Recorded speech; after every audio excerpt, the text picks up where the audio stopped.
पूजन करी रोज, आराधना करी रोज, शिव जी को जल समर्पित कर रहे हो और मान लो बीच में रजो धर्म आ गया या आप कहीं चले गए और घर में कोई पूजन करने वाला नहीं है, तो शिव महापुराण की कथा यहाँ तक कहती है कि घर में जो शिवलिंग है अगर आप उसको ना छुएंगे, बाहर भी चले गए, रखा हुआ है, किसी ने जल भी नहीं चढ़ाया, किसी ने पुष्प भी नहीं चढ़ाया, किसी ने कोई चावल का दाना भी नहीं चढ़ाया, अगर आप घर में रखी हुई एक बेलपत्र भी भले वो सूख गई हो, कैसी भी हो, अगर बेलपत्र सूख भी गई हो तो वो बेलपत्र भी आप शिव जी के पास में रखकर चले जाएंगे तो आपने कितने दिन जल नहीं चढ़ाया उसका पुण्य तुम्हारे खाते में रहेगा, इससे दोष नहीं लगेगा।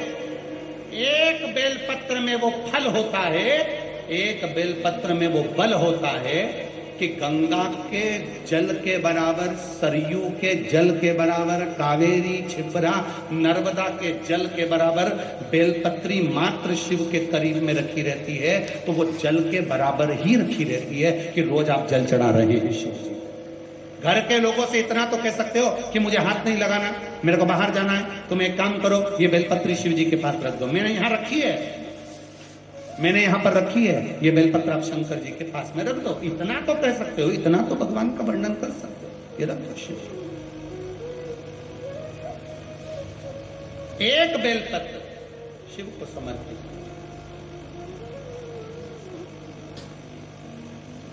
और 10 दिन हो गए, 8 दिन हो गए, 15 दिन हो गए, 20 दिन हो गए, कोई बात नहीं, दुखी मत होना, शिव तुम्हारे हैं और तुम शिव के, भटकना नहीं है, भटकना नहीं, तुम शिव के हो, शिव तुम्हारे। हाँ, ये जरूर है, घर से जब जाओ तो शिवलिंग तुम्हारे घर में जो पारत का, नर्मदा का, कंकर शंकर जो रखा हुआ है, जो शिवलिंग है, उसको कह कर जाना, बाबा तेरा घर है, तुझे संभालना है, हम भी तेरे हैं, तेरे भरोसे पर जा रहे हैं, तेरे भरोसे पर वापिस आएंगे, ऐसी कृपा करना जिस कार्य के लिए जा रहे हैं वो कार्य तू साथ चल और उसको सफल कर देना, ये भरोसा। ना जाने कौन ने तुमको अकल दे दी, ना जाने कौन ने तुमको ऐसी बुद्धि दे दी कि भगवान को डलिया में लेकर जहां जाओ भगवान को डलिया में लेकर जाओ, ये कौन ने अकल दी, ये कौन ने बुद्धि दी तुमको, कौन ने कहा तुमसे कि तुम भगवान को डलिया में बिठाकर उनके धक्के खिलाओ, ना जाने कौन नारी कैसी, ना जाने कौन पुरुष कैसा, तुम्हारे हाथ झूठे हो रहे हैं, पात्र झूठे हो रहे हैं, ये अकल दी कौन ने तुमको कि इनको साथ में ले लेकर घूमो? ना, वो घर का सेठ है, घर का मालिक है, तुम कहीं पर भी जाओ संभालना उसकी जवाबदारी है।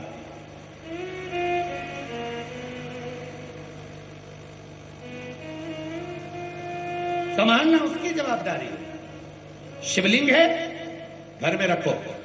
आप अगर घर से बाहर जा रहे हो, कहीं जा भी रहे हो, तो तुम्हारे घर में लड्डू गोपाल हैं, ठाकुर जी हैं, विराज रहे, उनके लिए डब्बी में मिश्री रख कर आओ। जैसे तुम कहीं जाती हो तो बच्चों के लिए कुछ रख कर आती हो, यहां आई हो तो रोटी बनाकर आई हो, पति के लिए टिफिन लगाकर आई हो, बच्चों का टिफिन लगाकर आई हो, कोई बच्चा वापिस आएगा स्कूल से तो क्या खाएगा उसके लिए डब्बे में रख के आई हो, तो उसी तरह घर के ठाकुर जी के लिए रख कर जाओ। मिश्री डब्बी में भर कर रखो, सामग्री रखो, थोड़ा झारी जी भर दो, जल भर दो, जल रख दो उनके पास में कि मैं लेट हो जाऊं तो तुम पानी। विश्वास जगाना है, ढोंग नहीं, प्रपंच नहीं, छल नहीं, दिल से भाव जागृत करिए, हमारे भीतर से भाव जागृत होगा, तू भगवान, तू भगवान मिलेगा। 24 घंटे जपते रहो, जपते रहो, जपते रहो, जपते रहो, तो भगवान नहीं मिलता।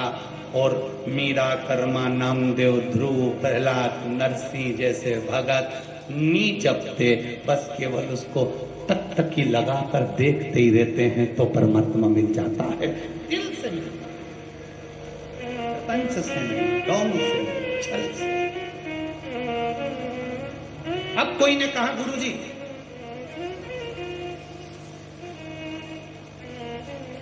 शंकर भगवान का स्मरण करना, घर में जो शिवलिंग है उसकी पूजन करना, कोई कहता है कि घर में शिवलिंग नहीं रखना चाहिए, तो जो कहता है उसको एक बार शिव महापुराण अच्छे से पढ़ लेना चाहिए। जो कहते हैं घर में शिवलिंग ना हो उनको शिव पुराण अच्छे से पढ़ना चाहिए। गीता प्रेस गोरखपुर की एक शिव महापुराण की कथा, एक पुराण अपने घर में लेकर आओ और दिल से एक एक लाइन। हम ये भी नहीं कहेंगे कि तुम संस्कृत में पढ़ो, तुम तो हिंदी पढ़ना जानते हो तो हिंदी में पढ़ो। धीरे धीरे एक एक लाइन को पढ़ना, समझना कि हमारी पुराण क्या कह रही है, इस पुराण के अंदर क्या क्या लिखा है, क्या हमको समझना पड़ेगा। कहीं सियोर वाला महाराज झूठ तो नहीं बोल रहा व्यासपीठ पे बैठकर। एक एक चीज पढ़ो। काली मिर्च चढ़ाने से क्या होता है, जल चढ़ाने से क्या होता है, बेलपत्री पर शहद लगाकर चढ़ाने से क्या होता है, शंकर जी को दही का शिवलिंग क्यों बनाया जाता है, अरहर की पत्ती क्यों चढ़ाई जाती है, क्यों सरसों चढ़ाई जाती है, सरसों के फूल का क्या महत्व है, जल में तिल डालकर क्यों चढ़ाया जाता है। एक एक महत्व को आपको पढ़ना पड़ेगा। ये केवल सियोर वाले महाराज के कहने पे मत चलना, पढ़ो, स्मरण करो कि कहां से बोल रहा है महाराज, किस जगह से बोल रहा है, वो तुम्हारी बुद्धि में आना चाहिए, तो तुम्हें सुनने में और आनंद आएगा। हमने पढ़ रखा है, महाराज जी ने यहां से बोला है, हमारे स्मरण में है, महाराज जी ने यहां से बोला है, तो आनंद और बढ़ेगा, और भक्ति बढ़ेगी, और जागरूकता बढ़ेगी। हर कोई कह देता है तुमसे क्यों जा रहे हो शिव मंदिर, शंकर जी को जल चढ़ाने से कुछ नहीं होगा, ये पत्र लिखा, अगर पत्र कहीं नहीं गया होगा तो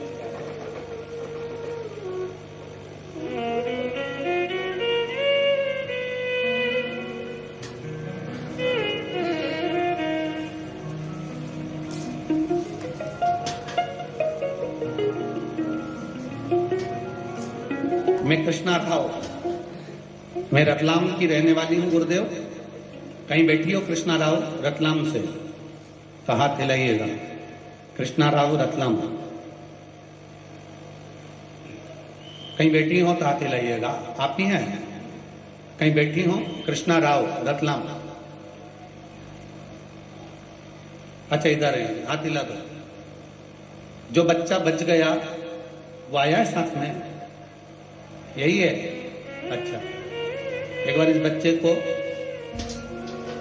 दिखा देना टीवी पर। मैं कृष्णा राव, गुरुजी मैं इंदौर गई, वहां संकटी सोमवार का उद्यापन था, मेरी भाभी ने 21 नवंबर 2022 को किया था। मैं मेरे पूरे परिवार को लेकर इंदौर गई और इंदौर में मेरी बहू, उनके रिश्तेदार के यहाँ 22 नवंबर को वहां मिलने गए और वहां से मेरा पोता 22 नवंबर 2022 को 20 फीट ऊपर छत से नीचे गिर गया और जमीन पर आकर टपक गया। उसको 4 हॉस्पिटल में लेकर गए, परंतु सभी हॉस्पिटल ने हाथ ऊंचे कर दिए क्योंकि ये बच्चा श्वास लेना बंद कर दिया था। चोइथराम हॉस्पिटल में ले गए, भर्ती किया, पर डॉक्टरों ने कहा, जवाब दे दिया कि इसकी कोई गारंटी नहीं है, हम वेंटिलेटर पर पटक देते हैं, भरोसा नहीं है, पक्का नहीं है। बच्चे को वेंटिलेटर पर डाला गया, गुरुदेव होश नहीं, बच्चे को सुध नहीं। 24 नवंबर का दिन आ गया, 2 दिन हो गए पर बच्चे में कोई गतिविधि नहीं। तब मेरा भतीजा शिवजी के मंदिर की चढ़ी हुई एक बेलपत्र ले आया और जल ले आया और उसके मुख में, डॉक्टरों ने तो नहीं डालने दिया पर हमने उसके मुंह पर, होठ पर उस जल को लगाया और बेलपत्री रखी। बाबा की कृपा से 15 दिन तक लगातार बेलपत्री दी और डॉक्टर ने कह दिया था इसका कोई भरोसा नहीं, वेंटिलेटर पर 15 दिन तक पड़ा रहा बच्चा। श्वास बस चल रही थी, शरीर चालू नहीं था।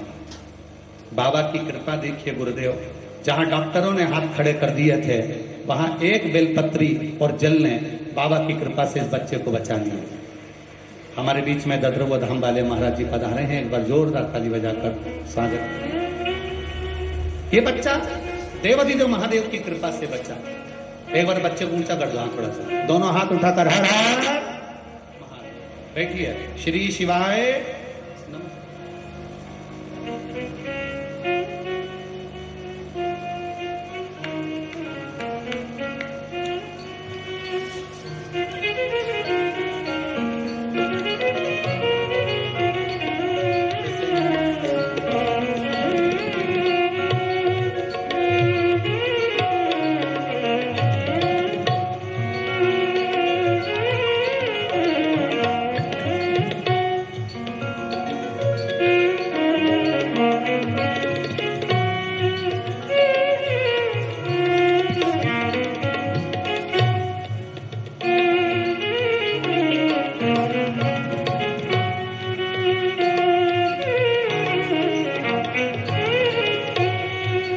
ये शिव कृपा है और उसकी कृपा बिना कुछ होता ही नहीं।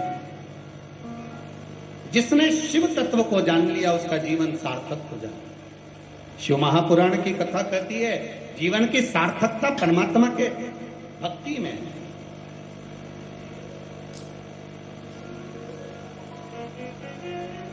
शिव तत्व की ओर जाना।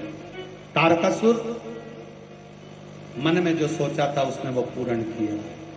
गए तारकासुर के प्राण। तारकाक्ष विदुमाली कमलाक्ष ने सत्ता संभाली। समय आया। शिव महापुराण की कथा कहती है भगवत भजन का स्मरण बढ़ा, भक्ति बढ़ी, विश्वास बढ़ा। आगे प्रसंग मंगल गणेश विवाह का आएगा, पर उससे पहले हमारे बीच में संत विराजमान हैं। साधु संत हमारे बीच में विराजित हैं।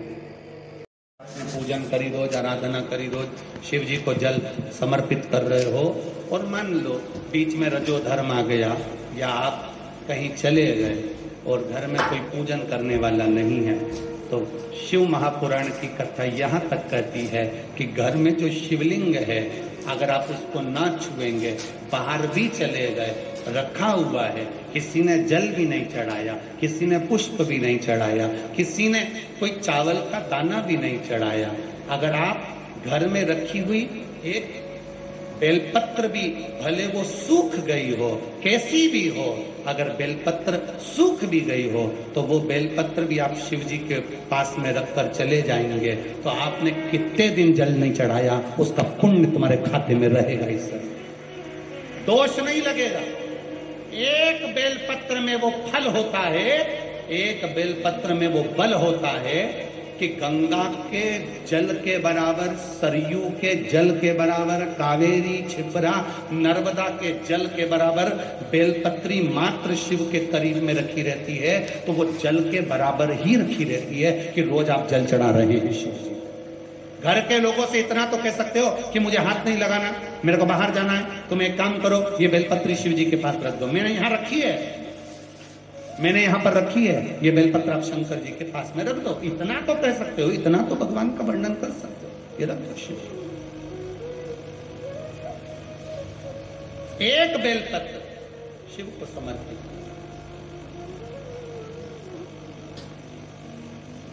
और 10 दिन हो गए,